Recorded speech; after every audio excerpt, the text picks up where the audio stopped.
Welcome everyone, my name is Garnet Schulhauser, and thank you for viewing my YouTube video. I'm the author of 5 books in the spiritual genre, and all of my books deal with my dialogue and astral travels with my spirit guide, Albert. If you'd like more information about my books, please click onto my website, which is garnetschulhauser.com. Now, as part of my astral travels with Albert, he's taken me to a number of amazing places like the spirit side, to talk to various people who have passed on and who are now residing in the spirit side. He's taken me to other places in the universe, other places on our planet, and his whole goal was to give me food for writing my books about my adventures and what I saw on my astral trips. I started this YouTube series called Startling Revelations from the Spirit Realm to disclose here and there pieces of the information I'd received and things I'd seen on my astral trips. But today I'm going to depart somewhat from that. Instead of giving you a revelation that I learned from the spirit side in my astral travels, I'm going to relate to you what I now consider to be a funny story from my youth. Anyway, I was raised as a Roman Catholic, and I was enlisted to be an altar boy serving Mass for the priest.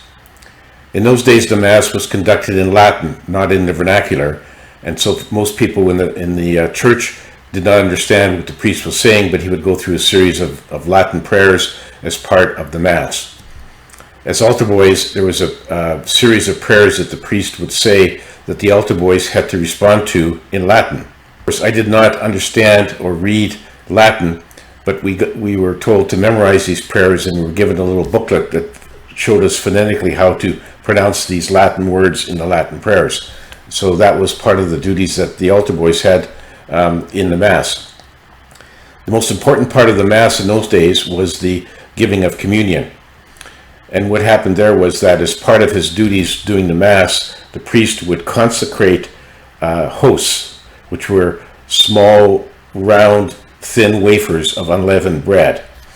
When the priest consecrated these hosts, they became, in effect, the body and blood of Jesus Christ. And so then the priest would dispense these hosts to the people in the congregation so that they could, in the words of the church, literally consume the body and blood of Jesus Christ. Now, the way it was done was that there was a long railing in front of the altar that divided the altar from the congregation in the pews. This was referred to as the communion railing.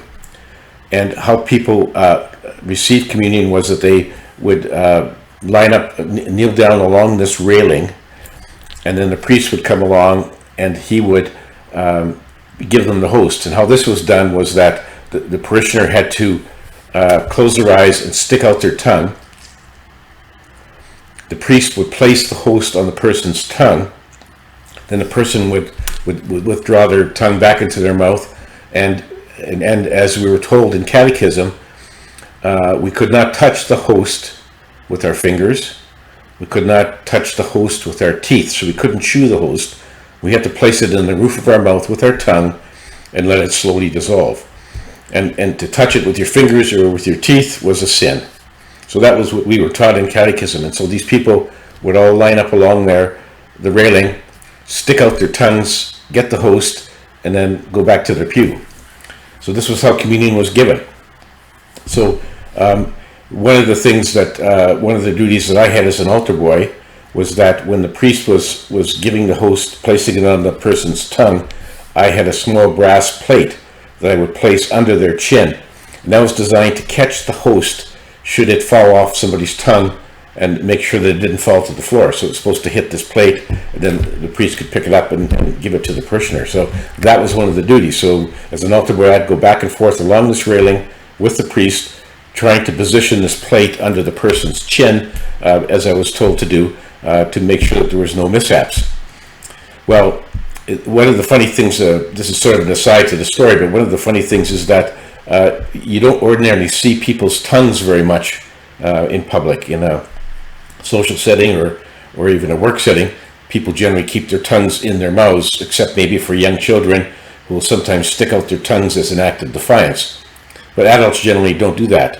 And so you don't really see people's tongues at all. But I sure did during the communion procession.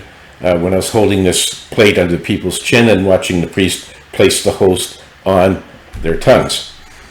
And it was just amazing that you never believe the variety of tongues that people have. Some were long and pointy. Some were sort of broad and flat.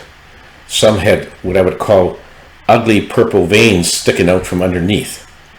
And then there were some tongues covered in a white film, and I surmised that mouth had not seen a toothbrush or mouthwash for many weeks. In any event, this was just part of the things that I saw when I'm following the priest around dispensing communion. Well, this was fine until one day disaster struck. And what happened was that as the priest was giving a parishioner the host, I had the plate under their chin as I was supposed to, but I didn't have it positioned properly. And unfortunately, the host slipped off the person's tongue, hit the edge of my plate, and fell to the floor. Well, the priest was aghast. He waved his arms around, got the choir to stop singing. Everyone in the church froze in their tracks. It was like somebody had dropped highly radioactive enriched plutonium on the floor. It was just like a disaster, according to the priest.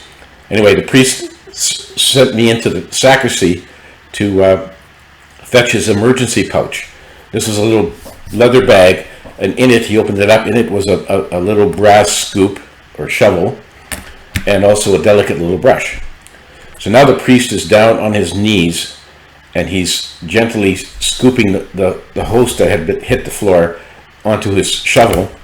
Then he takes out the little brush and he begins to go around the circumference of the spot where the host had hit the floor to brush any particles that may have splintered off from the host into his shovel.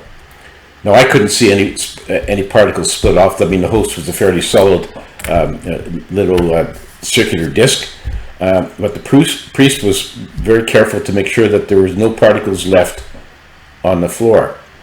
The reason for that is that, heaven forbid, if he or I should happen to step on one of these particles, we'd be stepping on the body and blood of Christ. We'd be stepping on Jesus. If that happened, God knows what would happen as a result. I mean, I imagine that the church would have collapsed and sunk into a sinkhole and journeyed on down to the center of the earth. It would have been a disaster. So I was quite thankful at the time that the priest was doing what he was supposed to do. Now, I was horrified at the time.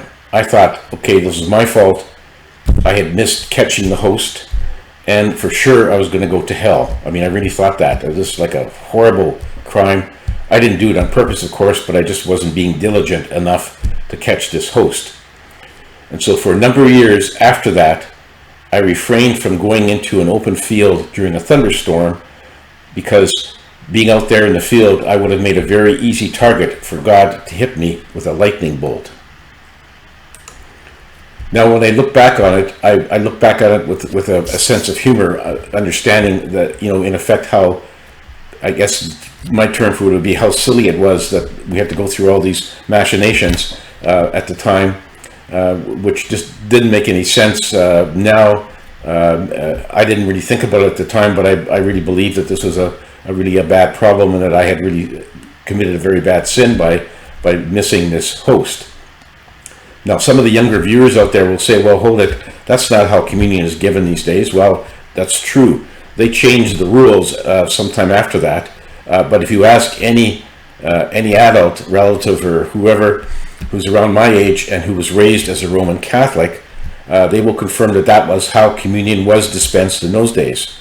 These days, and I haven't been to a Catholic church for a while, but they have lay people actually picking the host out with their hands, handing it to a parishioner, putting it in their hand. Parishioner picks the host up with their fingers, puts it in their mouth. So all this stuff about not touching the host, not touching it with your teeth, that's all gone by the wayside, which clearly makes it much easier for communion to be dispensed. But anyway, those things did happen when I was a kid, and the event with the host really did happen. It was very true, and it bothered me for quite a while. Now I look back and I laugh. So I thought that I would just relay a bit of what I now consider to be a funny story about my youth and serving Mass in the Catholic Church. At the time, I was much more concerned about it. Now I realize, get the whole picture, and I realize that a lot of those things that happened in the Catholic Church in those days were just really quite silly. So I hope I have not offended anyone by this video. My intention merely was to amuse people, and hopefully you'll continue to watch this channel and these the version of these startling revelations from the spirit side, and from now on I'll try to stay on track with revelations that I've received from Albert. That's all for now, folks. Enjoy your journey, and above all, remember to keep on dancing.